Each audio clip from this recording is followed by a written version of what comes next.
আজ আমাকে কথা বলতেই হবে ইনশাআল্লাহ, কারণ আগামীতে আবার আপনাদের সাথে দেখা হবে কিনা আমি জানি না। কথা বলতেই হবে। বসেন, কেউ দাঁড়িয়ে থাকবেন না। আমি দেখতে পাচ্ছি বাংলাদেশের ভাগ্য আকাশে উত্তর গগনে কালো মেঘ জমা হয়েছে। ঝড়ের পূর্বাভাস লক্ষ্য করছি। যদি মোকাবেলা করতে না পারেন সক্ষম ভাবে, এমন অন্ধকার গাঢ় কালো অমাবস্যার রাত আসতে পারে যার শুভে সাদেক হওয়া অসম্ভব। সুতরাং আপনারা কি কাপুরুষের মতো কাফের মুশরিকদের গোলামি করে মরতে চান? বিড়ালের মতো 500 বছর বেঁচে থাকার কোনো লাভ নাই। সিংহের মতো এক ঘন্টা বাঁচতে চাই। আমাদেরকে বলা হয় সাম্প্রদায়িক উস্কানিমূলক কথা নাকি আমি বলি। পত্রপত্রিকা দিছে না তারা? সাম্প্রদায়িক উস্কানি কথা, সাম্প্রদায়িক উস্কানিমূলক কথা বলি। সেই জন্যই বোধহয় শত শত মুসলিম আমাদের কাছে এসে মুসলমান হয়। মানুষে আর বোকা বানানো যাবে না। যাবে কি? আর বোকা বানানো যাবে? তারপর বলছে কি? এরপরে বলছে, আমাকে বলছে রাজাকার। শুনে রাখো চট্টগ্রামের লক্ষ লক্ষ জনতা, পার্লামেন্টে যখন আমাকে এই কথা বলা হয়েছিল, আমার পার্লামেন্টের কলিগ জাফরুল্লাহ চৌধুরী সাহেব বসে আছেন এখানে, জাফরুল ইসলাম চৌধুরী বসে আছেন পাশে, প্রধানমন্ত্রী সুদ্ধা, অন্তত 3 শতাধিক পার্লামেন্টের সম্মানিত সদস্যরা সেদিন বসা। 1997 সনের বাজেট বক্তৃতা যখন আমি করতেছিলাম, ডক্টর কুদরতে খোদা, নাম রাখছে কুদরতে খোদা, আসলে গজবে খোদা। এই লোকটি নাস্তিক, ইসলামের চূড়ান্ত দুশমন। তার প্রণীত শিক্ষা ব্যবস্থার যখন সমালোচনা করছিলাম, ট্রেজারি বেঞ্চ থেকে আমাকে বলা হলো রাজাকার। আমি আমার সমস্ত শক্তি একত্রিত করে বলেছিলাম, শুধুমাত্র হিন্দুস্তানের রাজাকারেরাই আমাকে রাজাকার বলতে পারে। আমি বলেছিলাম 1973 সন পর্যন্ত আমি বাংলাদেশের কোন রাজনৈতিক দলের নেতা এবং কর্মী ছিলাম না। আমি রাজাকার নই। আমাকে রাজাকার বলে যদি তাকে প্রমাণ করতে না পারে 10 কোটি টাকার মানহানি মামলা দায়ের করব। আমার এই বক্তব্য সারা দুনিয়া শুনেছে। পার্লামেন্টে আমার এই বক্তব্য রেকর্ড হয়ে আছে। সেদিন 3 শতাধিক পার্লামেন্ট মেম্বারের কেউ আমার চ্যালেঞ্জ গ্রহণ করেন নাই। যে কোনো ব্যক্তি পার্লামেন্টে গিয়ে আমার বক্তৃতা দেখে আসতে পারেন।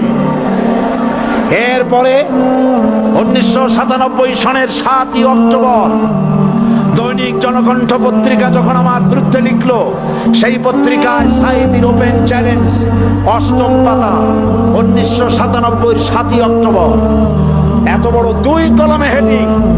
সেখানে আমি বলেছি, বাংলাদেশের সকল সাংবাদিক, গোয়েন্দা বিভাগ, বাংলাদেশের সকল বুদ্ধিজীবীকে আমি আমার পিরোজপুরে আমন্ত্রণ করছি। আমার উপস্থিতিতে যদি কেউ প্রমাণ করতে পারে বাংলাদেশের স্বাধীনতা যুদ্ধের বিরুদ্ধে আমার কোনো ভূমিকা ছিল, সজ্ঞানে স্বেচ্ছায় জাতীয় সংসদের সদস্য পদ থেকে পদত্যাগ করব। 3 বছর পার হয়ে গেছে, আজ পর্যন্ত কেউ এই চ্যালেঞ্জের মোকাবেলা করে নাই। সুতরাং আমাকে যারা রাজাকার বলবে তারা পিতৃ পরিচয়হীন অবৈধ সন্তান। 1971 সনের, শোনো মুসলমানেরা, 1971 সনের কোন গাদা সাইদির গায়ে লাগে নাই। আমাকে রাজাকার বলে জনগণ থেকে বিচ্ছিন্ন করবা। জনগণ থেকে আমারে বিচ্ছিন্ন করা যাবে না, কারণ এই জনগণ আমার জন্য আসে না। এই জনগণ আসে আল্লাহ কোরআনের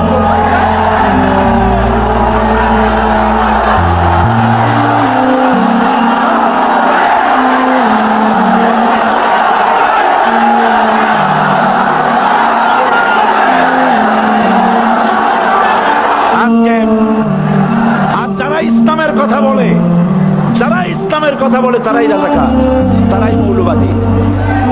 মৌলবাদী বললে আমরা অসন্তুষ্ট হই না, কারণ মৌলবাদী শব্দটা আসছে মূল থেকে। মৌল শব্দ এসেছে মূল থেকে। মূলবাদী তার মানে যারা মূলে আছে। মূল হলো কোরআন, মূল হলো হাদিস, মূল হলেন আল্লাহ, মূল হলেন আল্লাহ রসুল। আমরা আছি মূলে। এখন বলেন তো মূলের শক্তি বেশি না আগার শক্তি বেশি? আমাদের যারা মৌলবাদী বলে ওরা হলো আগাবাদী। মূলে আছে কত কোটি? 12 কোটি। মূলে আছে কত কোটি? আর আমাদের যারা মৌলবাদী বলে ওই থাকুক গাছের আগায়, আমরা মূলে। লাভালাভি বেশি করবা না। 12 কোটিতে গাছের গোড়া আসতে নানা দেবে, মামু বাড়ি দিল্লি গিয়ে পড়বা, বাংলার জমিনে জায়গা হবে না। এ কথা বিশ্বাস করো। বাংলাদেশের মুসলমানদের শরীরে এক বিন্দু রক্ত থাকতে শয়তানের তৈরি করা ধর্ম নিরপেক্ষ মতবাদ বাংলার জমিনে কায়েম হতে দেওয়া হবে না, হবে না।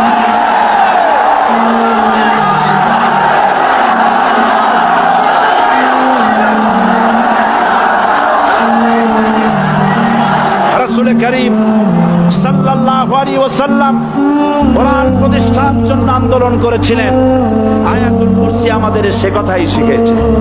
আল্লাহ রাব্বুল আলামিন বলেন, আল্লাহু লা ইলাহা ইল্লা হুয়াল হাইয়ুল কাইয়্যুম। প্রাণ খুলে পড়েন, আল্লাহু লা ইলাহা ইল্লা হুয়াল হাইয়ুল কাইয়্যুম। আল্লাহ হচ্ছেন তিনি, যিনি ছাড়া কোনো ইলাহ নাই, আইনদাতা নাই, বিধানদাতা নাই। আমরা মানুষের তৈরি করা আইন মানি না। 12 কোটি মুসলমানের দেশে আইন তৈরি করবে মানুষ, আমরা মানব না। পার্লামেন্টে তৈরি হতে হবে কোরআন দিয়ে। পার্লামেন্টে আইন তৈরি হতে হবে কোরআন দিয়ে। সুতরাং ভয় যতই পান আর যতই ষড়যন্ত্র করেন, 4 দল যখন একত্রিত হয়েছে, ঐক্যবদ্ধ থাকবে, সরকার ঐক্যবদ্ধভাবে গঠন হবে, নির্বাচন ঐক্যবদ্ধভাবে হবে এবং কোরআন হবে, আল কোরআনের পার্লামেন্ট হবে বাংলাদেশে।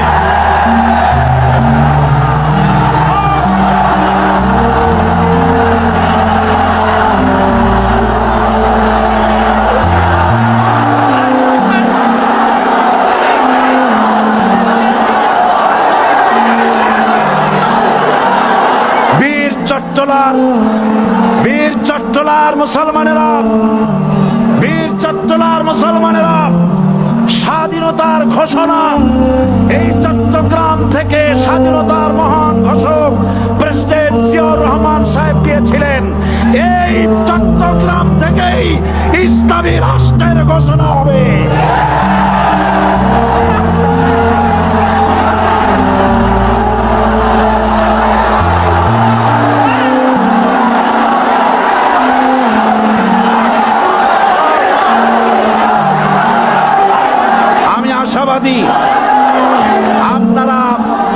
আপনারা অবশ্যই তা পারবেন, আমি 100% বিশ্বাস করি ইনশাআল্লাহ। কারণ যে ষড়যন্ত্রের মোকাবেলা করে স্থানীয় রাজনৈতিক দলের নেতৃবৃন্দ কোরআনের মাহফিল সিনায় এনেছেন, আমি প্রথম দিনেই বলেছি চট্টগ্রাম তাফসীরুল কোরআন মাহফিল কোন রাজনৈতিক দলের প্রতিনিধিত্ব করে না। এটা কোন জামাত শিবিরের একক সম্পদ নয়, এটা চট্টগ্রামের মুসলমানদের কলিজার টুকরা তাফসীরের মাহফিল। সুতরাং এই মাহফিল